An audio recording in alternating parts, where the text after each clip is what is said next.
My name is Sadie Voss. I'm 28 years old, and on a Thursday evening in October, I was reviewing the tenant list for a portfolio of rental properties I had just acquired when I stopped on a name I had not seen in 15 years. Thomas Voss, Unit 4, 1140 Creekside Drive. My father. I pulled up the full profile. Thomas and Linda Voss, current on payments. No complaints on file. Lease signed 14 months ago. I sat back in my chair. My father had been my tenant for over a year. He had been sending rent through the management company automatically to an LLC with my initials on it, and he had no idea. I closed the laptop. 3 days later, they knocked on my door. But before I tell you what happened when I opened it, I need to take you back 15 years. To a Tuesday afternoon in November when I was 13 years old, and I came home from school to find every single thing I owned sitting in 2 black garbage bags on the front lawn. Not the porch, the lawn, in the rain. Before I go on, drop your city and the time where you are right now. I want to know where this story finds you. Now let me tell you everything. I grew up in a house on Delwood Avenue in a mid-sized town in Ohio that looked, from the outside, like any other house on any other street. Inside it was a different story. My parents, Thomas and Linda Voss, had 2 children. Me and my younger brother Cody, who was 3 years younger and who, from the time he could walk, was treated like the only child that mattered. I am not being dramatic about this. I am being precise. When Cody was 6, my parents converted my bedroom into a playroom for him because he needed more space. I moved into the basement.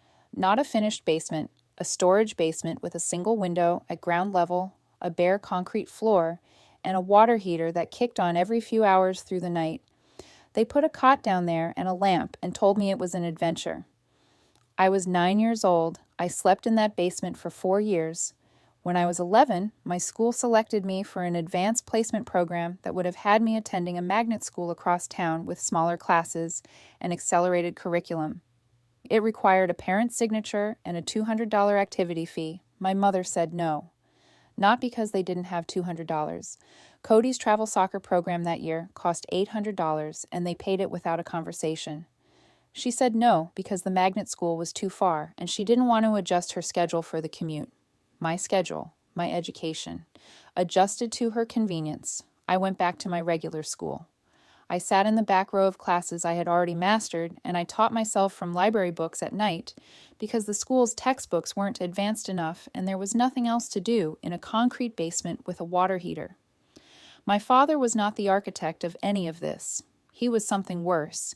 He was the witness who said nothing. A man who watched his daughter sleep in a basement for 4 years and helped himself to dinner every night without once suggesting it might be wrong. I learned to need very little from either of them. By 12, I had a system. I woke up before anyone else to use the bathroom before Cody occupied it for 40 minutes. I packed my own lunch because if I didn't, Linda forgot and I went without. I did my homework at the public library after school and came home only when I had to. I was 12 years old and I had already understood that I was on my own. What I had not understood yet was how completely they would make that official. The Tuesday it happened, I had stayed late at the library working on a history project. It was November. It had been raining since noon, the cold Ohio kind of rain that comes in sideways and finds the gaps in your jacket. I walked the 6 blocks from the library with my backpack over my head, not bothering to hurry because hurrying in that rain just meant arriving wet and out of breath instead of just wet. I turned onto Delwood Avenue at 5:15 p.m. I saw the bags from half a block away. 2 black garbage bags sitting in the front yard, the plastic shining under the streetlight, dark shapes in the wet grass. I stood on the sidewalk and looked at them, and my brain did not immediately understand what I was seeing because the thing I was seeing was not something I had a category for yet. I walked up to the bags. I opened the first one, my clothes, my school things, the small wooden box my grandmother had given me before she died, the one with the painted flowers on the lid, the one I kept under my cot in the basement, everything I owned in the world, in 2 garbage bags, in the rain. I looked up at the house. The lights were on. Through the living room window, I could see the television flickering. I walked to the front door and tried the handle. Locked. I knocked. My mother came to the door. She did not open it. She spoke through the glass panel beside the frame, her voice muffled and completely calm, the voice of someone delivering information they had decided in advance. She said, "You can't come in anymore. Your Aunt Carol is coming to get you. She said she'd be here by 8. I said, "What?" She said, "We talked to Carol. She's going to take you. It's better this way." I said, "Mom, it's raining. Can I please come inside?" She looked at me through the glass for a moment. Then she turned around and walked back to the living room and sat down on the couch and picked up the remote. She did not open the door. I stood on the front step for a moment. Then I went and sat on top of the garbage bags in the front yard, and I waited. It rained for 2 more hours. At some point, Cody appeared at the upstairs window. He was 10 years old, and he looked down at me in the yard with an expression I could not read from below. He stayed at the window for about 30 seconds. Then he disappeared back into his room. My father came to the door once at around 7. He opened it 3 inches and said through the gap, "Carol will be here soon. You'll be okay." Then he closed the door again. That was the last thing my father said to me for 15 years. I was 13 years old. I sat in the rain on top of my garbage bags, and I did not cry because I had gone somewhere past crying, somewhere cold and clear and very still. Aunt Carol arrived at 8:40 p.m. She was my mother's older sister, 20 years older than Linda, widowed, living alone in a small house in Columbus 2 hours away. She pulled up in a 1998 Corolla and got out and stopped when she saw me in the yard. She looked at the bags. She looked at me. She looked at the house with its lit windows and its closed door. She picked up both bags herself, put them in the trunk, opened the passenger door for me, and did not say a single word about my parents for the entire 2-hour drive to Columbus. When we got to her house, she made me hot chocolate and put dry clothes in the bathroom and made up the spare room. When I came out, she looked at me and said, "This is your home now. That's all there is to it." She turned off the kitchen light. We went to bed. That was it. That was the whole speech. "This is your home now." I have thought about those 6 words every day for 15 years.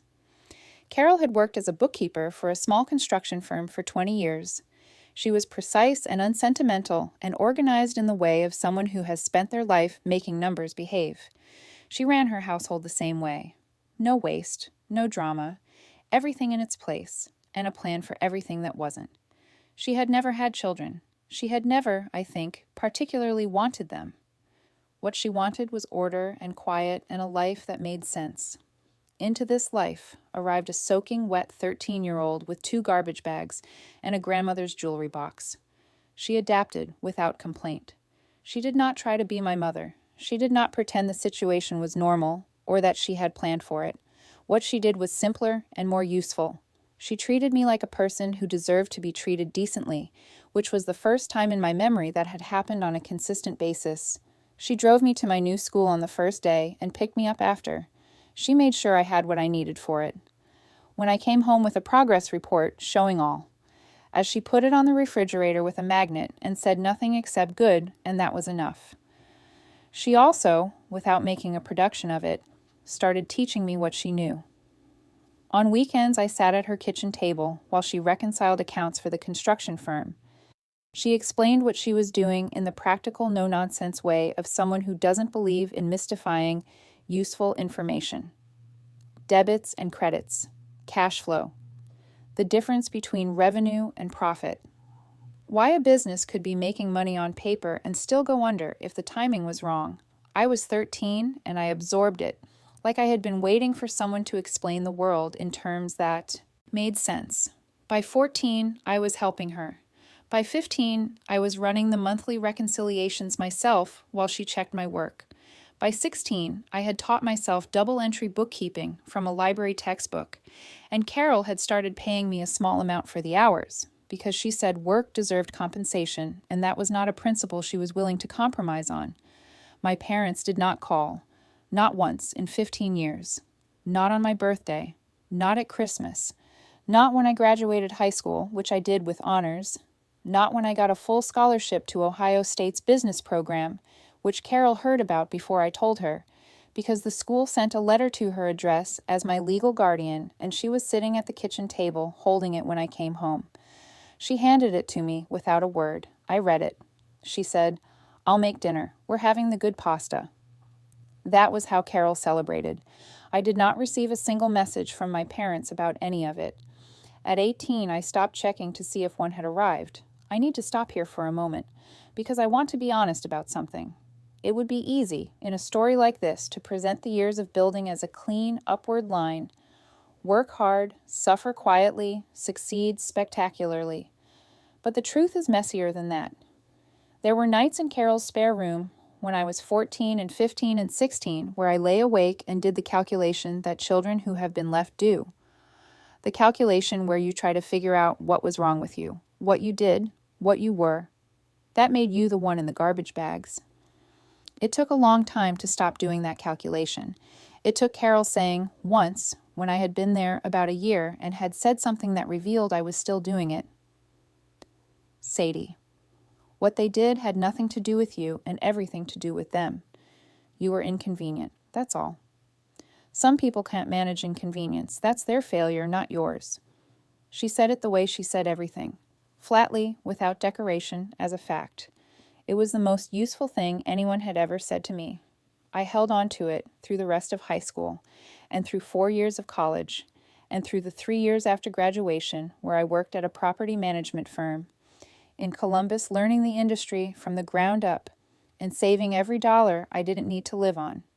I held on to it when I got my real estate license at 23 and bought my first property at 24.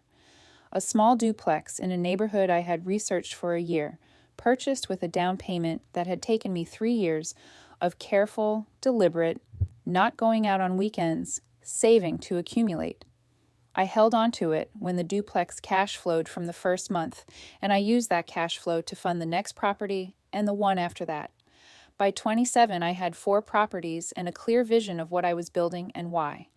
By 28, when the portfolio of 14 properties came available through a retiring landlord who wanted a clean exit, I had enough. Not quite comfortably enough. I had to stretch. I had to use a bridge loan that made me nervous. I had to negotiate hard on the price. But enough. I bought it. I did not look at the tenant names until 3 weeks after closing, on a Thursday evening, while doing the routine administrative work of taking over a new portfolio. Thomas Voss, Unit 4, 1140 Creekside Drive. My father. I sat with the laptop closed for a long time. Then I called Carol. She answered on the second ring, the way she always did, and I told her what I had found. She was quiet for a moment. Then she said, well, that was all. Just well, in the particular tone that meant she was thinking, and the thinking was significant. I didn't know, I said. When I bought the portfolio, I didn't check the names. I know you didn't, she said. What do I do with this? Another pause. What do you want to do with it? I thought about that. Not about what I should do, or what would look good, or what would be considered the right thing. What I actually wanted. I want them to know, I said finally. Not because I planned this, but since it happened, I want them to understand what it means. That I was here, that I built something, that the thing they threw away turned into the thing that owns their house. That's honest, Carol said. Is it wrong? No, she said. It's honest. There's a difference. The standard new ownership letter went out to all tenants that Friday. The LLC name was S. Voss Properties LLC S. Voss. I wondered how long it would take them to make the connection. The answer was 3 days. The knock at my door came on a Monday evening at 6:47 p.m. I lived in a building with a front desk and a buzzer system. I had not buzzed anyone up. I checked my phone and found a text from the doorman saying a couple had arrived claiming to be family and he had let them up. Was that okay? I stood in my hallway and breathed for a moment. Then I opened the door. My father was 60 years old. He had aged in the way of someone who has spent a long time worrying about things he cannot control. The specific aging of low-grade chronic stress, the kind that doesn't come from one dramatic event, but from years of accumulated consequence. He was thinner than I remembered, and his hair was fully gray, and he stood in my doorway with the posture of a man who had rehearsed something and found, arriving at it, that the rehearsal had been inadequate. My mother was 58. She had maintained herself in the way of someone who cares about appearances. Her hair was done, her clothes were pressed, her lipstick was fresh. She had dressed for this visit. She had thought about what to wear when she came to see the daughter she had left in a rainstorm with 2 garbage bags at 13 years old. She had chosen a blazer. We looked at each other for a long moment. My mother spoke first. Sadie. Her voice had the particular quality of someone performing an emotion they have decided in advance is appropriate. Warm, slightly wounded. The voice of a mother reuniting with a daughter after a long separation, which was technically what this was, except that the separation had been her idea and had involved garbage bags and a locked door. "Come in," I said. They came in. They sat on my couch. I sat across from them in the chair that faced the couch, which was not an accident. I had decided before I opened the door that I wanted to be able to see both of them clearly. They looked around my apartment. I watched them do it. The good furniture, the art on the walls, the bookshelves full of books I had actually read, the framed photograph of Carol and me at my college graduation on the side table. I watched them register the life I had built, and I watched the registering move across their faces in ways they could not entirely control. My mother's eyes stopped on the photograph of Carol. She looked at it for a moment. Then she looked at me. "S. Voss Properties," she said. "Yes." "You own our house." "I own the building your unit is in. Yes." My father cleared his throat. "We didn't know," he said. "When we signed the lease, we didn't know it was your company." "I know you didn't," I said. "I didn't know it was you either, not until I reviewed the tenant list." A silence. My mother leaned forward slightly. When she spoke, her voice had shifted into something softer, more careful. The voice she used, I remembered suddenly from childhood when she wanted something. "Sadie, it's so good to see you. You look wonderful." She paused. "We've thought about you so much over the years." I looked at her. "Have you?" I said. Not a question. Just 2 words placed on the table between us like an object. She blinked. "Of course. You're our daughter." "You called me your daughter," I said. "When's my birthday?" A pause. "November," she said. "What date?" A longer pause. My father looked at the floor. "November 14th, my mother said, but the slight hesitation before the number told me she had worked for it. "November 19th, I said. "I turned 13 on November 19th, 6 days after you put my things in garbage bags in the front yard in the rain and locked the door." The room was quiet. My mother opened her mouth. "Don't," I said, not harshly, just clearly. "Don't tell me you did what was best for me. Don't tell me it was complicated. Don't tell me times were hard." I looked at her steadily. I sat in the rain for almost 3 hours. It was November. I was 13 years old. My father came to the door once and said Carol will be here soon through a 3-inch gap, and then closed it again. My brother watched from his window for 30 seconds and went back to his room. And you sat on the couch and watched television. My mother's carefully assembled expression was slipping at the edges. We were going through a very difficult... "You put my things in garbage bags," I said. "Not boxes. Not suitcases. Garbage bags. You put my belongings in the same bags you use for trash, and you put them on the lawn, not the porch. The lawn, in the rain." My father's jaw tightened, not with anger, with something that looked like the physical effort of someone sitting with something they cannot argue with. "I know," he said quietly. "You didn't call," I said. "Not once. Not on my birthday. Not when I graduated high school. Not when I got a full scholarship to Ohio State. Not when I got my real estate license. Not when..." I stopped. "You called Carol once, when I was 15. Do you know what you called about?" My mother looked at her hands. "You needed money," I said. "You called Carol to ask if she could help with a car repair bill. You did not ask how I was doing. You did not ask to speak to me. You asked for money, and when Carol said no, you hung up. That was your one contact in 15 years. My father had stopped looking at the floor. He was looking at me now, with an expression that was difficult to read, something between shame and the slow, disorienting experience of understanding the full weight of what he had done for the first time. Sadie, my mother said. Her voice had changed again. The warmth was gone. What was underneath it was harder and more honest. We made mistakes, I can admit that. But what's done is done, and we're here now, and you want to know about the lease, I said. She stopped. That's why you're here. You want to know if I'm going to renew it. You want to know if you need to find somewhere else to live. I looked at both of them. That's the conversation you came to have. My father looked like he had been struck. My mother said nothing. I'm not going to evict you, I said. I want to be clear about that. I'm not going to use the lease to punish you for what you did. That's not who I am. I paused. But I'm also not going to pretend this conversation is about anything other than what it's about. You didn't come here because you've been thinking about me for 15 years. You came here because your landlord turned out to be the daughter you left in a rainstorm and you needed to know where you stood. My mother's eyes were wet. I could not tell if the tears were real or strategic, and I had decided it did not matter. What do you want from us? My father asked. The question surprised me. Not its content, but its directness. It was the most honest thing he had said since they arrived. I thought about it carefully. Nothing, I said. I don't want anything from you. I have everything I need. I built it myself. I looked around the apartment they had been taking in since they arrived, measuring, understanding. Carol raised me. Carol taught me everything I know about money and work and what it means to show up for someone. She was at my graduation. She was there when I bought my first property. She's who I call when something good happens and when something hard happens. I looked back at my parents.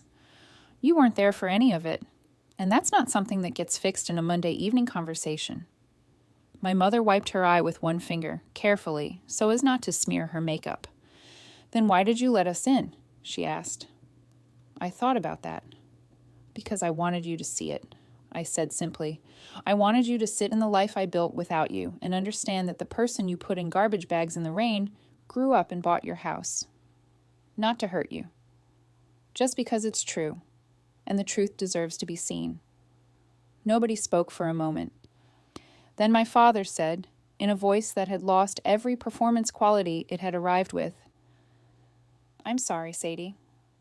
I looked at him. I know you are, I said. I believe that. Does it matter? He asked. It matters to you, I said. For me, it's 15 years too late to change anything. But yes, it matters that you can say it. My mother had not said sorry. I noticed that. She had cried, or performed crying, and she had explained and redirected and managed the conversation, but she had not said the word. That told me something I needed to know. The lease renews in March, I said. Same terms. I'm not changing anything. My father exhaled. But I need you to understand something, I continued. This isn't forgiveness. This isn't reconciliation. This isn't the beginning of a relationship. The lease is a business arrangement, and that's what it stays. I stood. If you want to try to build something over time, something real, not based on what you need from me, I'm not closing that door completely, but it would take years, and it would happen on my terms, and it would start with honesty, not with a visit you dressed up for because your landlord turned out to be your daughter. My mother stood too. Her blazer was slightly creased now, the careful presentation of 2 hours ago showing its wear. She looked at me for a long moment. Then she said, You really did build all of this yourself. Yes, I said. Carol helped. Carol gave me a safe place to do it, I said. There's a difference. My mother nodded slowly. They moved toward the door.